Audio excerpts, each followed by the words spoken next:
Okay, Ryan Young, thank you so much. Now let's listen in. This is Rabbi Goldstein, who's the rabbi at the synagogue, the Chabad of Poway, which endured a tremendous tragedy yesterday with a man walking in and opening fire. Let's listen. Good afternoon, ladies and gentlemen. Come close to it. Thank you, Rabbi. Thank you, sir. Good afternoon, ladies and gentlemen.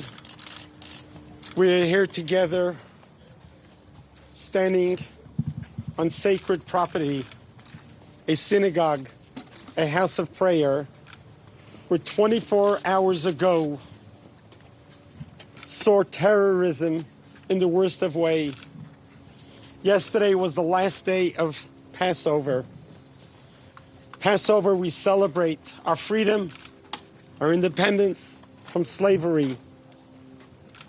Yesterday was the day that we came together for memorial service for those from the past generations. My wife and I came here 33 years ago.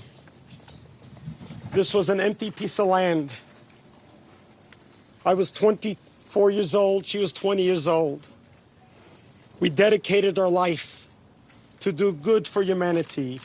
We built this community center with the help of all of our members and our supporters and our philanthropists. It was no easy task. We built it with one goal in mind, that this should be a warm home, a welcoming home, a safe home, that people from all walks in life can come and partake in all of our programs, from our preschool, our synagogue, our wonderful friendship circle serving children with special needs. This is what we are all about. After 33 years, we did not expect what happened here yesterday. I was preparing for my sermon. I walked out of the sanctuary and I walked into the lobby and I met my dear friend, Lori Kay, of blessed memory. She came here because her mother recently passed away, and she wanted to honor her mother at the memorial service. She invited her daughter Hannah to come and sit with her only daughter, who drove down from LA to be with her mother for the memorial service. She looks at me in the lobby. She says, "Rabbi, what time is Yizkor? What time is the memorial service?" I told her at 11:30. I went to my office to freshen up. I came back, and Lori is there. For those of us who know Lori, know that she is a person of unconditional love. I have known her for close to 25 years. She was a pioneer member from our congregation. She used to work for Wells Fargo. She helped secure us the loan for this building, which is a very difficult task in the early 90s. She was one that went out of her way to always be there for those in need. When one of our members' wives was diagnosed with breast cancer, she took it upon herself to drive her to every single doctor's appointment, to be there for the children. Lori had unconditional love for all. She was the most kindest, generous, great philanthropist, and a great loyal friend, which you don't find much these days. My wife and I had an amazing relationship with Howard and Lori. We were there when their only daughter was born, Hannah, and they were like brothers and sisters to us. 2 weeks ago, our youngest daughter got married. Lori and Howard flew to New York to dance with us at this wedding. And we just looked at the picture of the bride and Lori dancing together so beautifully. And here we are in the lobby on one of the holiest days of the year, the last day of Passover, smiling at each other. And I walk into the banquet hall to wash my hands. I walk 2-3 footsteps when I hear a loud bang. I thought Lori may have fell or the table tipped over in the lobby right here. I turn around and I see a sight that undescribable. Here is a young man standing with a rifle, pointing right at me. And I look at him. He had sunglasses on. I couldn't see his eyes. I couldn't see his soul. I froze. My first concern was, what's with Lori? Where did that noise come from? What's happened to Lori? And as soon as I did that, I took a look, and more shots came running right at me, and I lifted up my hands. I lost my index finger on this hand after 4 hours of surgery yesterday. They're trying to save the index finger on the left hand. I turned around, and I saw the children that were playing in the banquet hall. I ran to gather them together. My granddaughter, 4.5 years old, sees her grandpa with a bleeding hand, and she sees me screaming and shouting, "Get out, get out."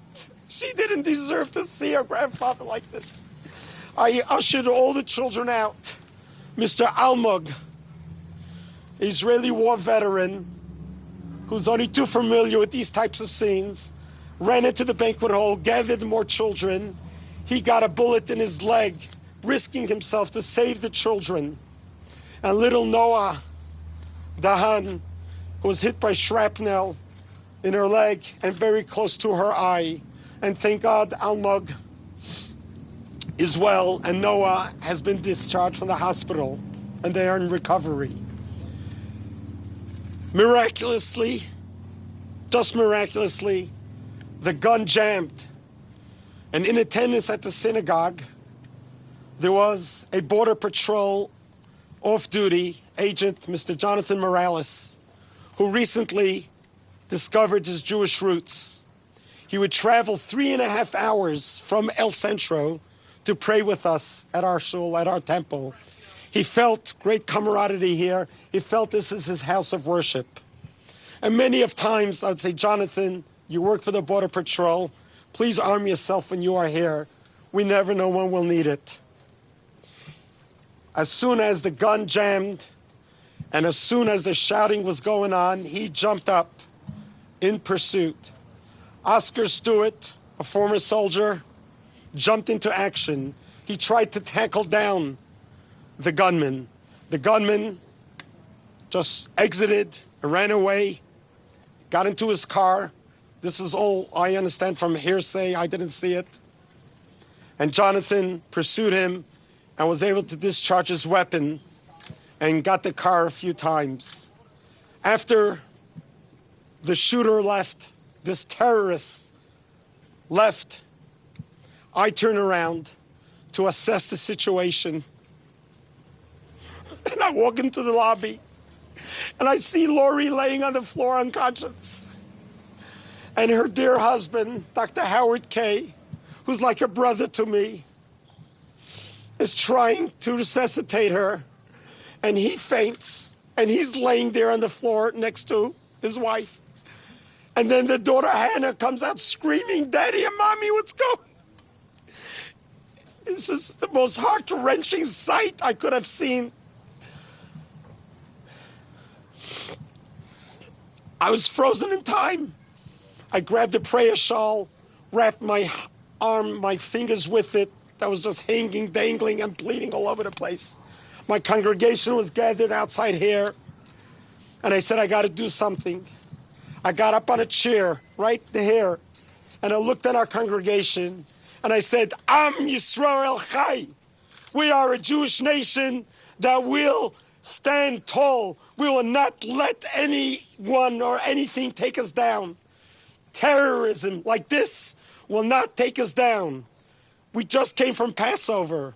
At the Seder table, we sang a song, Vihi Sha'amda, that God has protected us, that in every generation they rise up against us, but God will protect us. Yesterday, this horrific, terrible event that has occurred here, in my own interpretation, Lori took the bullet for all of us. She died to protect all of us. She didn't deserve to die. She's such a kind, sweet-hearted, just a good human being. She didn't deserve to die right in front of my eyes. I was the last one to see her and to be with her. But I do know that this is Lori. This is her legacy. And her legacy will continue. It could have been so much worse. if the sequence of events didn't happen the way it happened, it could have been a much worse massacre. But I grew up in Brooklyn, New York. The Chabad Rebbe, the Grand Lubavitcher Rebbe, was my teacher. I grew up with him, and he taught me that we need to battle darkness with light. No matter how dark the world is, we need to think of light. A little bit of light pushes away a lot of darkness. A lot of light will push away much more. And the Rebbe would say, we all need to teach everyone, no matter what religion you're from, we need to do random acts of kindness. We need to tilt the scale. There's so much darkness now in the world, but you and I have the ability to change. I will never forget yesterday. My missing finger will forever scar me physically, but it's going to remind me how vulnerable we are and also how heroic each one of us can be. We're all created in God's image. We are all partners in creation. No matter what faith or religion you're from, we all have to make this world a better place to prevent this from ever happening again. And to this, I want to thank our dear mayor. I have been in Poway, living here my whole life since I got married. Our children grew up here. Now our grandchildren are growing up here. This is literally, I felt, my safest place. Growing up in Brooklyn, New York was not a very safe place. I came to Poway because I knew it was a very safe place. And it still is the safest place. No matter what happened, we are going to keep our freedom tight and close to us. We're going to stand tall. We're going to grow from it. And I also want to thank our sheriff department, who has been absolutely incredible from their very first call and their response. I have enjoyed being a chaplain for the sheriff department for close to 20 years, sworn in by the former sheriff, Bill Collender. And he right away told me what my mission is going to be, is to be able to be there for the deputies and give them the optimism, give them the positive feeling that the world is yet going to be a better place. And I want to take note for other of the victims who have suffered yesterday, physically, emotionally, spiritually. The best we can do to combat is to grow, build, and be stronger and stronger and stronger. And yes, every single one of us can do that. I look around the myriad of cameras that are here. The message needs to be brought out to the public. How does a 19-year-old, a teenager, have the audacity, the sickness, the hatred to publicize such anti-Semitism in his manifesto? How does he come here to a house of worship, do what he did? Perhaps we need to go back a little earlier and think about, what are we teaching our children? What are we educating our children? We need to perhaps consider reintroducing in our public school system a moment of silence where children can start the day with pausing and thinking, why am I created? Why am I here? And what am I going to do? So I certainly hope we can grow from this and we could become stronger from this. Chabad of Poway will survive this. I want to thank all of our community members. I want to thank all of our neighboring churches from all over San Diego. To see all the religions come together and support is absolutely the warmest hug that we could have ever gotten. And to be able to be together and show unity, solidarity, I want to personally thank all of my fellow priests, ministers who have been here with me, who have called me here, shared with me your condolences. We're so grateful for that. The community has set up a GoFundMe account to help us through this very difficult time, and we're certain that San Diego will be able to participate in doing your part in helping us rebuild and get back on our feet. I want to take this opportunity to bless everyone here with blessings of long life, great health, and let's look for peace. And yesterday, I was going to read the prophecy of Isaiah. I didn't get to do it because my hand was blowing out. The prophecy of Isaiah was that the world is going to see better days. And it's not a prophecy of some kind of an idea. It's reality. We pray for it to happen. And one good deed at a time will make that happen. I'm appealing to all of our fellow Jewish members of our faith and others. This Friday night, this Saturday, go to your synagogue. We need to fill up those rooms. We need to show them that terrorism, evil will never prevail. Let's fill up the synagogues. Let's stand tall. Let's dance together. And for our Jewish people who haven't been to synagogue in a long time, this is the time to do it. This is a personal request for myself as a rabbi, asking you, come to synagogue this weekend just to show solidarity. And God will inspire you and bless you, that we should all be blessed with greater and better times. We should no longer have to have such press conferences, but only greater and better times for all mankind should happen speedily in our days. Amen. Amen. Rabbi, can I ask you? As I was in my house, I received a personal phone call from our President Donald Trump. I was amazed to answer the phone and say the Secretary of the White House is calling. And he spent close to 10-15 minutes with me on the phone. And it's the first time I've ever spoken to a President of the United States of America. He shared with me condolences on behalf of the United States of America.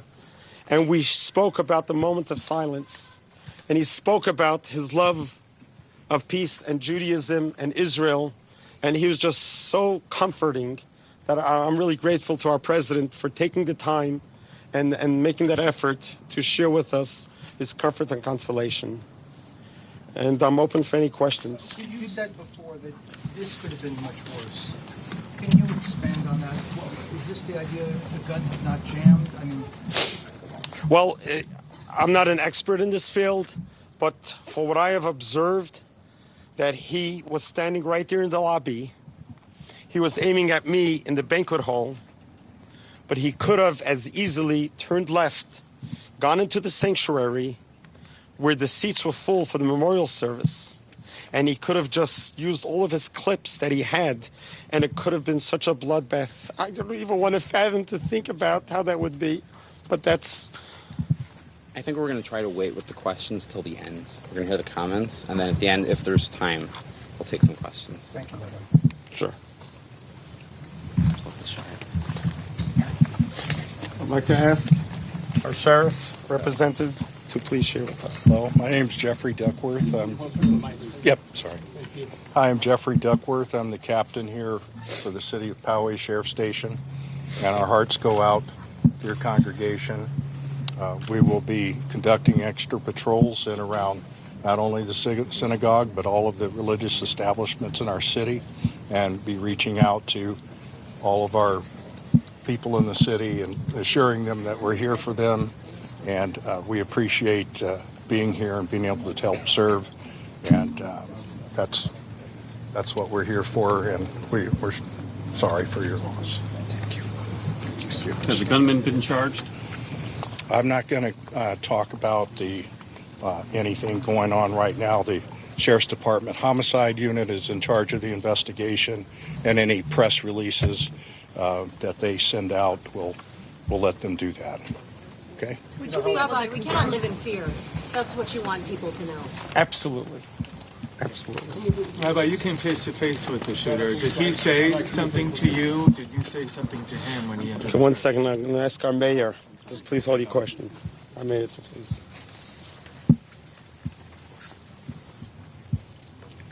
We love you. This whole community loves you. And we'll be there with you. Thank you.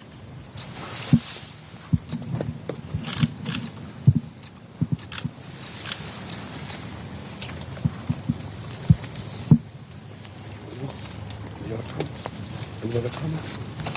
All right, we'll take two questions. Rabbi, Here, go ahead. Did the shooter say anything as he entered the synagogue, and did you say anything to him in that moment? I did not see him enter. He entered already as I was walking. But when I turned around after the first shot, I didn't hear him say anything. Rabbi, you said that you asked your friend to hold shooters in the past. Is that true? What was that? Our understanding is that your congregation had trained for active shooting scenarios. Is that true? Well, the city of Poway had a conference that I attended, many members of our congregation, where they were talking about the active shooters, how to deal with it. And how did that help you yesterday? Tremendously, because they evacuated so well. We had so many exit doors that it was so effective that people really, they ducked down and they crawled out to safe areas. All right, that's gonna be it for now. Mention the vigils, right? So I just want to make one announcement for everyone. 7 p.m. at Val Verde Park, there's going to be a candlelight vigil, and you are welcome to attend. Also, tomorrow is going to be the funeral for Mrs. Lori Kay. It's going to be probably the hardest day of my career. It will be 2 o'clock right over here. There's a common expression of paying last respects at a funeral. There's no last respects over here. Tomorrow we're going to salute Lori. We're going to salute her life. And we're going to keep her legacy alive. The legacy of goodness and kindness. And our heart goes out to her husband, Howard, and her daughter, Hannah. And the show of support from our whole community at large has been exceedingly comforting to them. And I thank you all for that. Thank you, Rabbi. Thank you. Rabbi, thank you for speaking with us. Thank you.